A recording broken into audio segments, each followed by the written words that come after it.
Every time we get a new month, I start off a new series, or every first Friday of the month, I talk about the top monthly picks. Every Monday, I talk about the top weekly picks. So it's a little harder with the top monthly picks because anything can happen within a 1 month's time. So I've got to really take a look at what's going on in the market before I make a decision. First thing we do is get into the VectorVest software. We look and see what's going on. I can clearly see that in our color guard, all three colors being represented, the market is having a hard time really truly discerning which direction it truly wants to go. Down day to day, and I've got two red lights. The VectorVest does not advocate buying any stocks at this time, but I'm still going to think about looking for some stocks for the month. Now, a couple of things that I do want to talk about in regards to managing these stocks or finding these stocks. One, diversification is very important. I want to make sure that if I get caught in anything that goes down, I don't want to have more than 2 stocks per industry for diversification. I want to look at these as a longer term perspective, all right? So 1 month, longer term, swing trade, however you want to call it. And with that being said, I'm going to use some risk management that keeps that in mind. I'm going to manage these stocks with a 28-7. Which means if they go up 28%, boom, we take it off the table. If it goes against us 7%, boom, we take it off the table. That gives us an opportunity to maximize profits and limit losses. Do you know that you can have a portfolio that's got more losses than winners and still be ahead of the game because you learn to minimize the losses? My goodness. So with that being said, I'm giving more insight on how to manage these trades going into the month. And if I go into the graphs, this is what we look like in the American market. Holy smokes, big down day today. As you can see, we re-record these videos the day prior to Friday. I'm looking at a big drop below the trend line that I had drawn here, below a level of support. Right now, I'm not feeling overly confident that the market is going to start off on a bang. But with that being said, I got something for you. My top monthly picks include 3 long picks and 3 short picks. I think that that's a good way if the market continues to go down. I've got some contra ETFs that I want you to look at right here at the bottom. FANG-D, SOX-S, and NVDS. On the other side, why would I be shorting NVIDIA? Because it's gone up so much that a lot of people, when the market turns down, are going to be jumping out of that stock to take their profits. It'll be a great play as a contra ETF. And if the market does have legs and wants to go back up, then I've got 3 solid stocks, relative value, relative safeties, everything above 1. Solid stocks is what I look for, whether it's a monthly pick or a weekly pick. Double digits earnings growth. These are just the creme de la creme. So what do? Well, if the market continues to go down, I'm going to look at these at the bottom, and I'm going to tell you what to look for. View the stock graph, bring them up. I'm going to put this on a 3-month stock graph. What I see here, most likely it's already happening, is that by way of the MPI graph, they already have trigger. I'm just waiting for trend. If you're more aggressive and the market is going down, trigger's already in play, go ahead and buy it. All right, make sure that the stock or this contra is going up before you buy. Same thing with SOX-S. We've got trigger. We don't have trend yet because the market's been going up. But I'm watching the moving average of RT tick higher. I'm watching that we've crossed above. I'm really feeling good. Look at this, NVIDIA on to the contra side. Look at that. We've already got trigger, not trend yet. I like these. If the market continues to go down, these are going to be good plays going into the month. Now, if we ever lose trigger throughout the month, then I can go back to my top 3 that I have in here. All right, IES, CLS, and NRG. And what I'm looking for here is I'm looking for rebounds.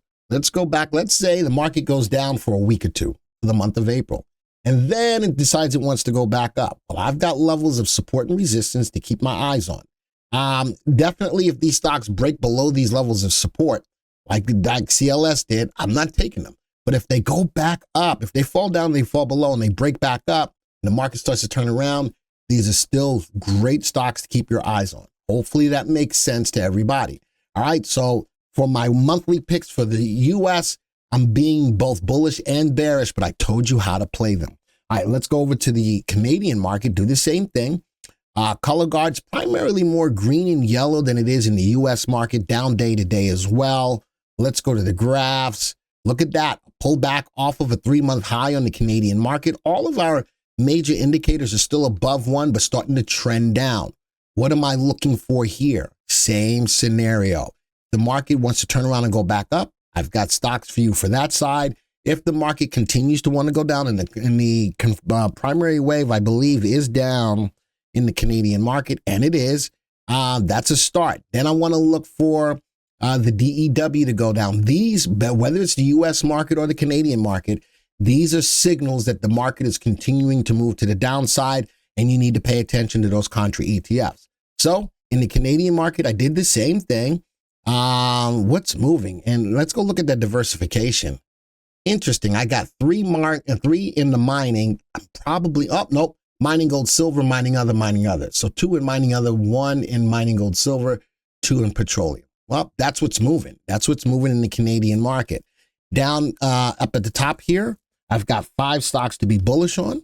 VLEDs are good quality stocks. Relative safeties are not there, but the upside and that these are undervalued and buy recommendations and double-digit earnings growth. I think these are good bullish ones for the Canadian market.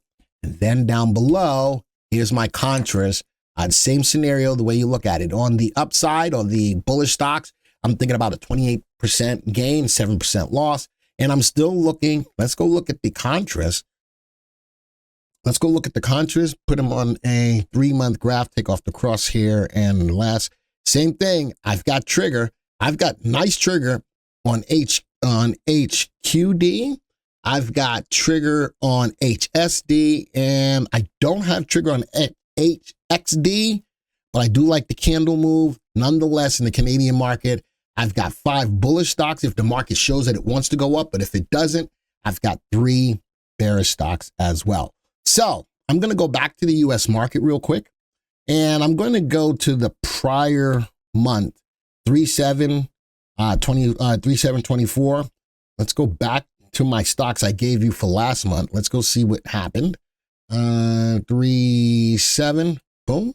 Now remember, what did I say is a managing position for these? 28% gain, 7% loss. That's more than 3-to-1 risk to reward. Let's quick test all of these. Actually, even with the market's conditions, we still outperform the market, 1.23% for the month. Would I've liked to have done better? Absolutely. But look at one stock did go against us double digits. We probably would have gotten out at 7%, which means we would have gotten out earlier, thus pushing this number higher. Nonetheless.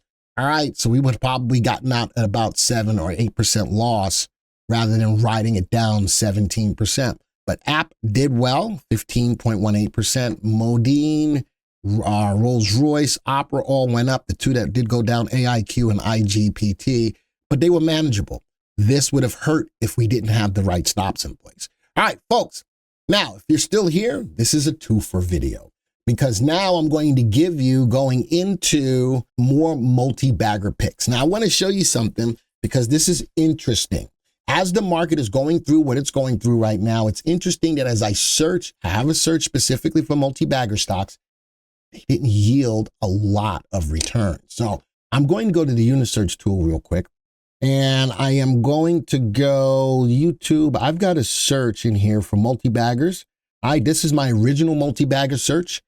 Stock price greater than $1, relative value greater than 1.2, earnings growth greater than 10%, sales growth greater than 10%. Price actual less than 20, between $1 and $20, average volume greater than 50,000 shares. I did want to find smaller cap stocks with upside potential. All right, that's my multi-bagger 1. And then I did a tweak. Same stock, same layout, but the sort here is RT times CI. So the sort on the multi-bagger search was sorted by earnings growth, and my tweak was RT times CI. Let's go to the portfolios. I'm going to go to my multi-bagger search. Did I find any new searches, stocks? Notice we're up 6.4% right now, given the market's conditions. This is from 1/22 of 2024. We've got, look at this, 4 stocks, double digits. All right, we did pull back, but look at that rebound. All buy recommended stocks. Some of these stocks are going to get hit. So I'm going to go to edit. This one says a 15% trailing stop. Now, on multi-bagger stocks, I think that that's a good stop because it will capitalize on profits. it'll drop 15% from the highest point that the stock has hit. On a multi-bagger or a stock that's running, I like that stock to help to capture profits. All right, so that's a little different than the monthly picks. On high-flying stocks that I like, I'm going to give them a trailing stop, which will trail from the highest point of where you owned it. So with that being said, did I find any new stocks for today's list? The answer to your question is no. I've got 3 from 321, but I've got no new stocks in the first multi-bagger search. And let's go to multi-bagger 2. I did pick up one new one, CXBMF. Now, why am I only picking up one? Because the searches, based upon what's going on in the market, only yielded a small amount of stocks, which I think is perfect when looking at trying to hone in on multi-bagger stocks. It's doing its job. It's not just willy-nilly buying stocks just because Glenn's got to put stocks in here. It's looking at my search criteria. I'm still cherry picking, only found one stock. Remember, going back to edit, I've got a trailing stop of 15%, which I think is a great stop when you're looking at stocks that are USAP up 48%, NU up 27%. I've got some losers, all right? But remember, I got a 15% trailing stop on these stocks.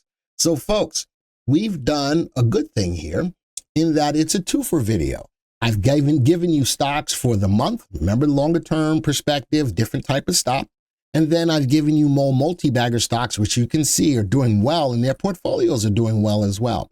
So hopefully you like it. If you like what you saw, make sure you hit the like button, comment. Let me know what you think about the video. For those of you who are not part of the VV Nation, hit the subscribe button, hit the bell icon so you be a part of VV Nation and get an alert when a video like this comes out. Folks, thank you for supporting the channel.